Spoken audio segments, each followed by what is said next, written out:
I think we're all used to anticipation. It's something that you kind of grew up with, anticipating birthdays or Christmas or the first day of school or the last day of school. Anticipation should be fun, but it's not like that when you're talking about grief. And I think that anticipatory grief is probably a term that many people aren't familiar with. I know I wasn't. Yeah. And it can be so important to recognize what it is that you're going through while you're in it, because a lot of times we don't even realize that's what's showing up.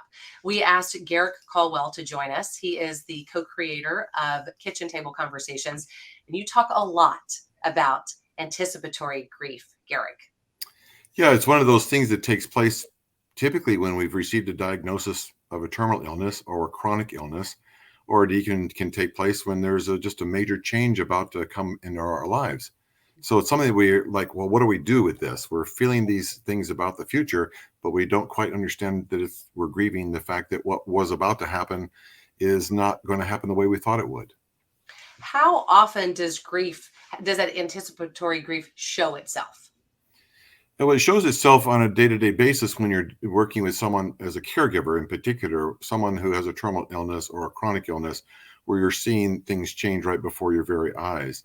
The person that you love is, going through a massive change in process of their bodies and their feelings and how it is that they're dealing with the illness, and you are grieving along with them what it is that your life used to be, or what it would have been like if you had been able to stay healthy and be together. I can certainly share an example where my wife and I, Kinsler, were married on November 1st of 2014, and 22 days later received a diagnosis of stage 4 metastatic melanoma with less than 6 months left to live. And so we began, of course, anticipating the fact that she would no longer be with us at some point in time, and we did our best, of course, to extend her life as long as possible. But we grieved the fact that our honeymoon was not going to be a honeymoon, that we were not going to be able to be with our family and friends like we wanted to, or to travel to the places we had anticipated traveling to. So we began that process of anticipatory grief right at the time of our diagnosis. Is it hard on some of us because we don't understand what we're going through? We think it's just frustration and, I'm just so sick of this. We don't realize it's the anticipatory grief. Yeah, there's a frustration around it because, it's first of all, it's not supposed to happen this way. Right. And secondly, is that we're in this place where we're feeling like and see it coming, but we feel guilty about the fact that we are acknowledging the reality of what life is going to be like, or we start thinking about what life's going to be like without them here. And somehow we feel guilty about that. So we have a little bit of guilt and shame kind of mixed into this.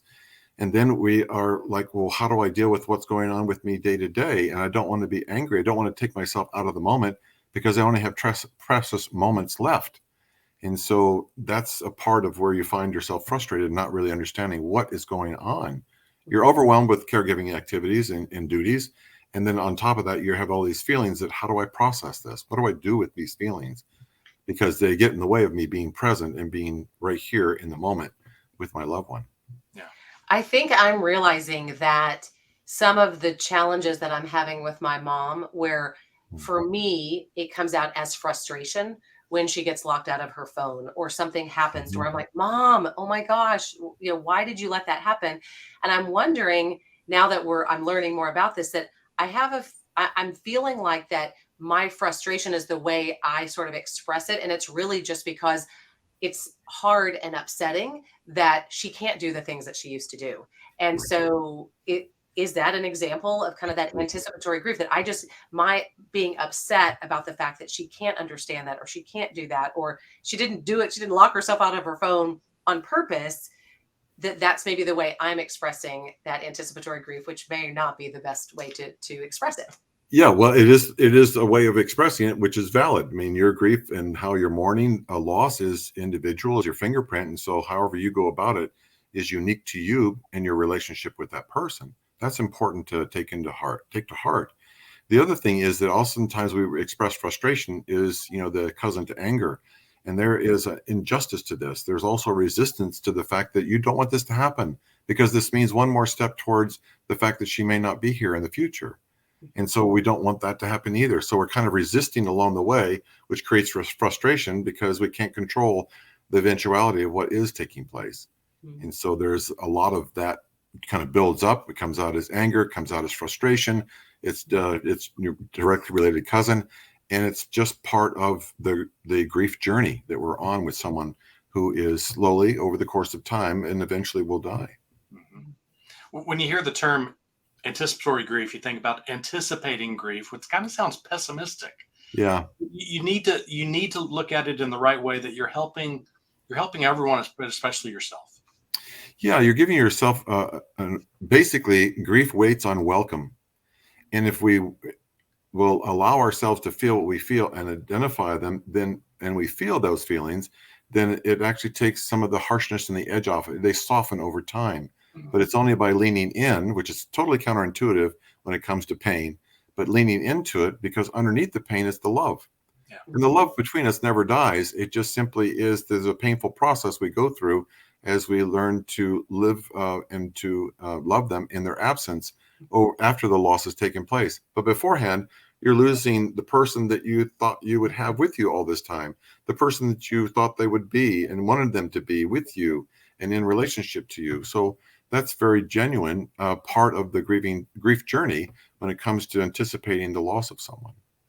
I feel like with grief, we often think of sadness, where when we're talking about this anticipatory grief, we brought up some other emotions, the anger, the frustration. Mhm. What's the difference in the the different types of grief? Well, grief is something we feel on the inside after the loss of someone. Anticipatory grief is the grief we feel in the anticipation of someone dying. So it's just it's that anticipatory component to it, like it's coming. And now we're saying, oh, we're anticipating that, so we're sad about that. And they're also witnessing the fact that that person is changing. And the reality is kind of like we're living with it day to day, and we're having to face that day to day. And so oftentimes we are in the future with anticipatory grief because we will more than likely live beyond their time of death. And they were thinking, well, who are we going to be? What are we going to be at that point in time? But at the same time, we're worried about the fact of we need to be present because the time is limited. And so that betwixt and between place, the place of chaos and confusion that oftentimes that creates, is where we have to find some tools that allow us to be present in the moment, to bring us back into the moment and allow us to be able to be with that loved one for as long as we can while they're still here. Yeah, it kind of reminds me of some advice I got recently that has to do with dealing with my mother, who has Alzheimer's, and it's getting worse and worse and worse. But I heard someone say that so many times we miss, we're sad about what's missing, and we don't enjoy what's still there. And that's so big, I think, for all of us as we deal with our aging parents, as we love our aging parents. And yes, we miss some things that are changing, but I think part of the grief that would help you go through it is to remember what's still there and enjoy that part. It's important to acknowledge the loss, or it's important to acknowledge the feelings you have about the pending loss that is coming. And that allows you to be more in the moment. Yeah. Because the resistance to the reality is what causes the pain. I mean, pain is inevitable, but suffering is optional. And so the optional part is where we resist. And if we resist the fact that this is actually happening, well, then in fact, we'll be wound up in, being in that place of frustration and anger and outside of ourselves in the future, somewhere else other than the moment. If we say, well, this is the way it is, and my acceptance of that is proportional to my being able to be present. Right. If I can be present, then I can engage and I can love them just as they are, not as I think they want them to be.